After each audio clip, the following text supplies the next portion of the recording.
et le général Tiani. Je salue le président Gbagbo, le président Soro et le président Tidiane. J'aimerais, premièrement, avant bien entendu de véhiculer mon message, avoir une pensée vraiment profonde pour le président du GPS, Soro Kibafoury Guillaume.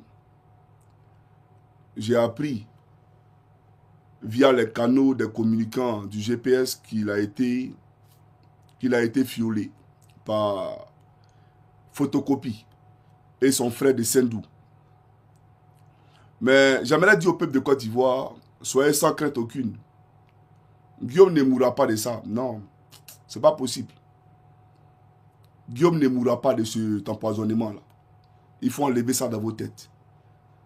Mais je vous demande de prier pour lui et de lui souhaiter prompt rétablissement. Dans toutes vos prières que vous recommandez au Seigneur, il faut toujours d'accord l'inscrire au centre de ces prières-là. J'aimerais principalement lui dire merci. Lui dire merci parce que hier j'étais là et il y a un commissaire qui m'a appelé pour me dire il y a le président Soro qui a eu écho de la situation que tu traverses. Et donc il a envoyé sa contribution pour que tu puisses bien entendu prendre un avocat pour te défendre. Ça m'a beaucoup touché et j'ai dit que j'allais faire une déclaration publique pour lui dire, parce que moi je ne suis pas un hypocrite, et moi j'assume toutes mes prises de position, et quand quelqu'un me fait du bien, je le dis publiquement. Donc j'aimerais remercier le président Soro Guillaume, parce que quand tu es en danger, quand tu es en difficulté, c'est lui qui vient te secourir, c'est lui qui vient à côté de toi, c'est celui-là qui est ton frère. Parce que la fraternité, là, ce n'est pas seulement quand tout est bon, ce n'est pas seulement dans la joie, dans la difficulté, là, c'est là où on voit véritablement ceux qui peuvent, bien entendu, continuer avec toi. Voilà pourquoi même dans le mariage, généralement on dit, dans le meilleur comme dans le pire. On est d'accord ou pas? Pour le meilleur ou le pire.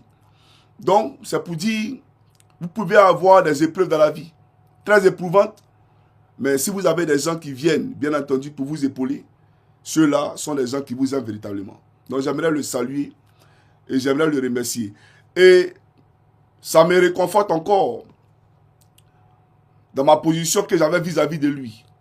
Parce que, vous voyez, j'avais fait un post sur ma page Facebook où j'ai été bref, je ne suis pas rentré dans beaucoup de détails. Et j'ai dit que viendra le jour où je parlerai au peuple de Côte d'Ivoire, où je rendrai témoignage du pourquoi de ce post sur ma page. Parce qu'il a fait quelque chose, pas pour moi, mais il a fait quelque chose dont je suis témoin, qui est tellement grand et qui va surprendre toute la Côte d'Ivoire. Quand la personne elle-même viendra pour un témoignage de cela. Et moi, le fait de l'avoir fait à cette personne, c'est à moi-même que tu l'as fait. Le Seigneur Jésus-Christ nous dit, quand tu fais du bien à quelqu'un, c'est à Jésus-Christ lui-même que tu fais ce bien-là. N'est-ce pas? Donc, fais du bien à moi, mon ami. Si Soro fait du bien à mon ami, c'est à moi qu'il a fait ce bien-là. Et je sais que cet ami-là, vous le portez tous à votre cœur. Mais viendra le moment où je parlerai. Donc, j'aimerais lui souhaiter bon rétablissement et j'aimerais surtout rassurer les Ivoiriens que Guillaume Soro ne mourra pas de cet empoisonnement-là.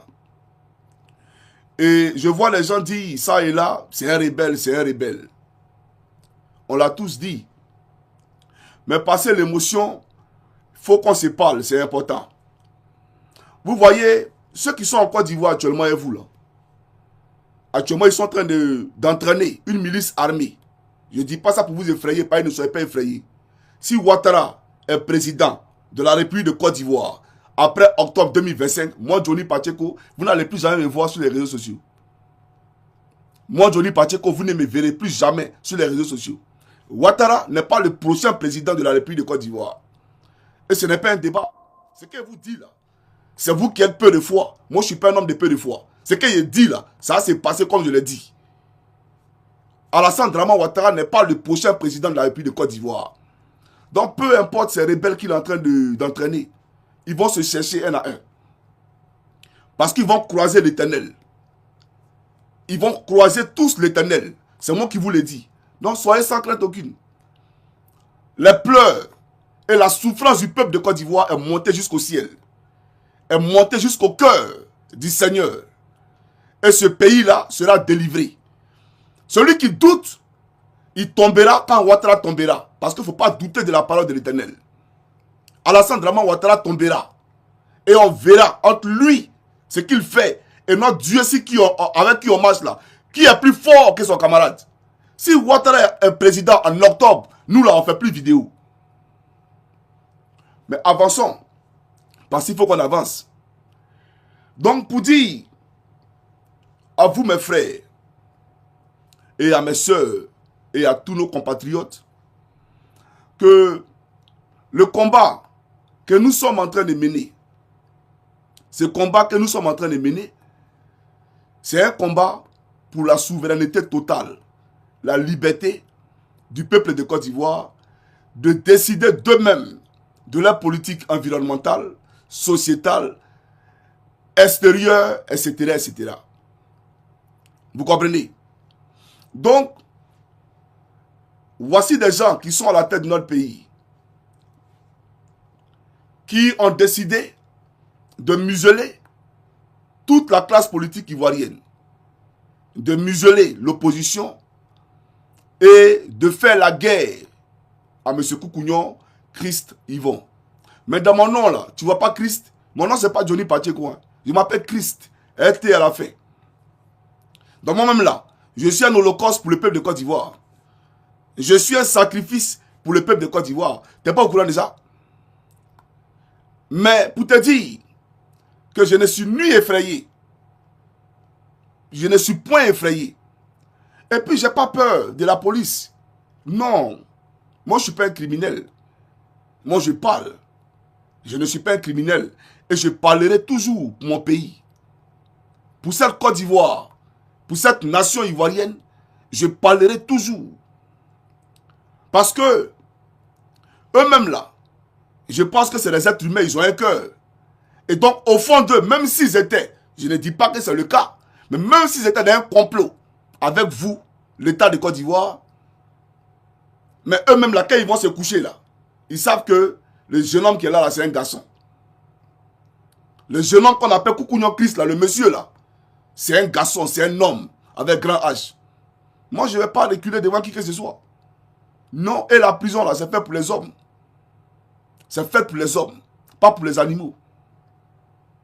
Donc moi, tu ne peux pas m'effrayer, tu ne peux pas m'inquiéter. Je me bats pour la Côte d'Ivoire et ce pays-là sera libéré. Tant que ce pays n'est pas libéré, tant que la libération que je me suis définie de la Côte d'Ivoire, dans mon esprit et dans ma tête, n'a pas pris forme en Côte d'Ivoire, ne s'est pas matérialisé en Côte d'Ivoire, je ne laisserai pas ce combat. Il faut que tu le comprennes.